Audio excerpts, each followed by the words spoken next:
Very good. June Hunter said, hello, everyone. I'm a new Georgia notary. Well, congratulations. I have only done 3 affidavits, nothing since then. I enjoy watching you, Kimmi, since you are a Georgia notary too. I have really learned a lot from you. Thank you for watching her videos. They're very informative. And we're all Georgia notaries, guys, and we making it happen. Attorney state. In an attorney state. In an attorney state. No problem in an attorney state. No problem.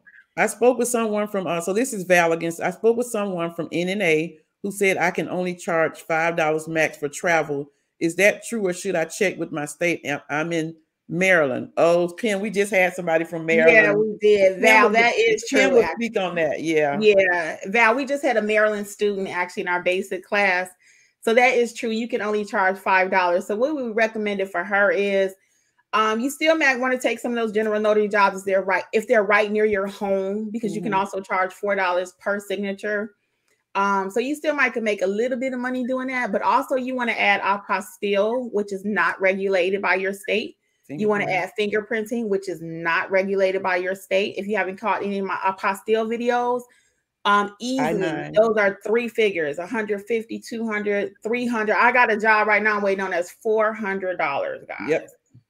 And I just did one for $175 yesterday. Yeah, so check into apostille, fingerprinting, I-9s. I believe you can also do those in your state. And don't forget loan signing. So I always recommend you be a well-rounded notary. Not all of your business should be general. Not all of your business should be loan signing. Not all of it should be any one thing. You want to be able to do anything. When my phone ring, I do apostille, fingerprinting, I-9s, loan signing, general notary. I do it all. So I recommend that for each one of you if you want a big, nice business. Yep. And you can stay busy because somebody's going to be calling from one of those avenues. And Val, too, also remember you can charge the standard IRS rate for your mileage. Yeah. So you don't forget to add your mileage. That's a lot of calculations for those different things, but you'll be fine if you can add a variety of services to your business. Yeah. You'll be okay. You just gotta learn how to make it happen out there. It's not always gonna be black and white, but it can be made though. You gotta find a way.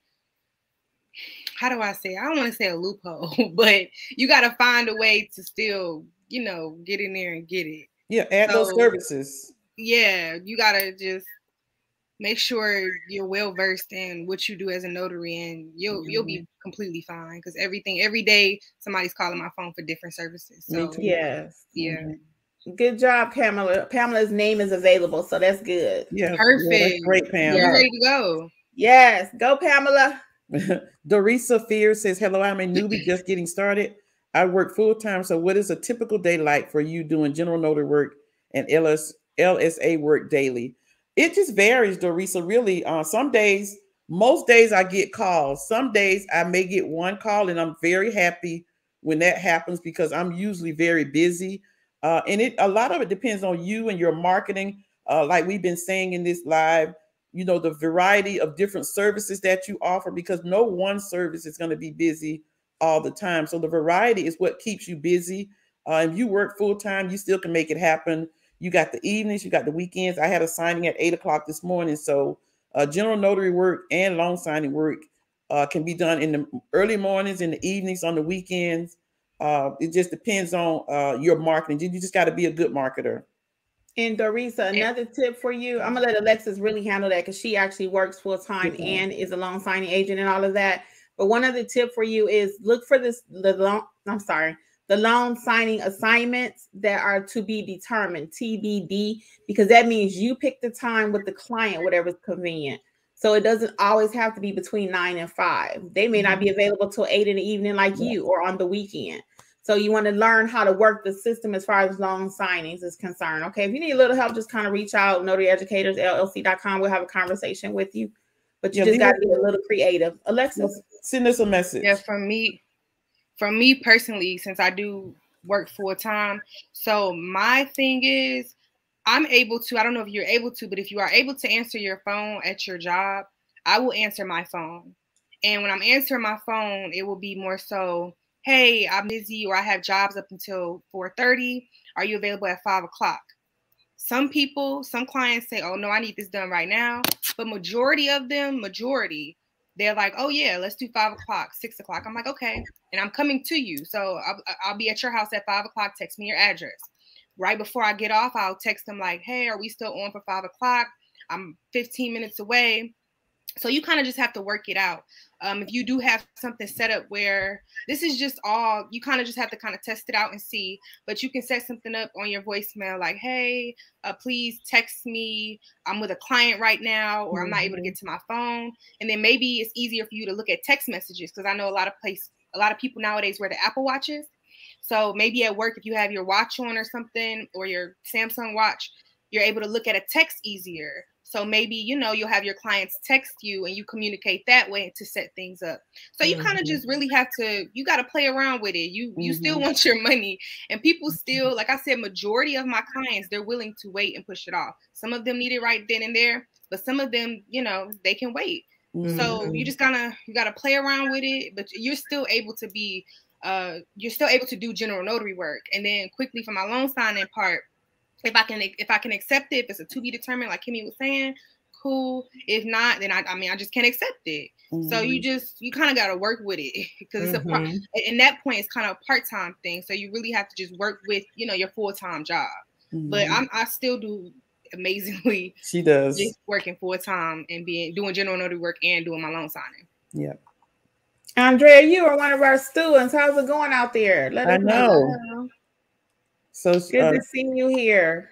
So the Andrea says, do you have to go to a potential client's home, or can you meet them at a Dunkin' Donuts or Starbucks? Well, Audrey, I am the Starbucks queen, because when someone calls me, so there's two parts to that. Sometimes a client wants you to meet them at their home.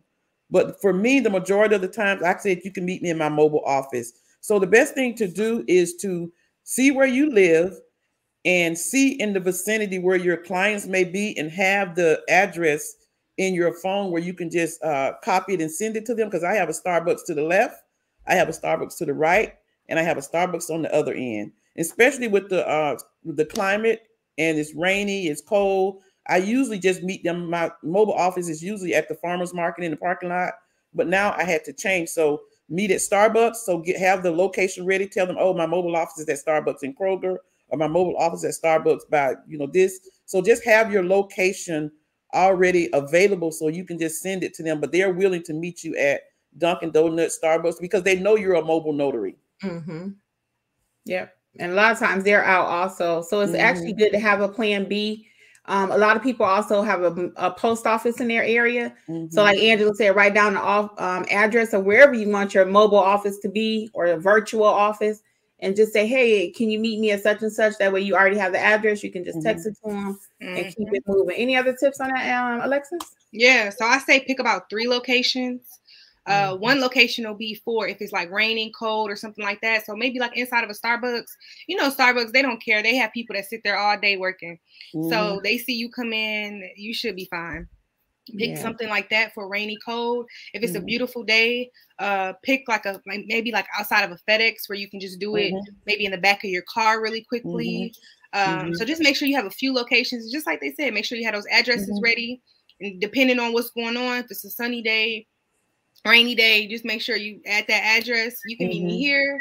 And usually they kind of understand, like, you're a mobile notary, you're on the go. So yeah, you don't have to go to a client's home. You don't have to. I do understand people being weary of that. I completely understand it. So we can make the world our office and get it done. Okay. And even if you have to go to a client's home, I have my car, Kim does, Alexis does. I have my car in my truck, and my car set up like a mobile office.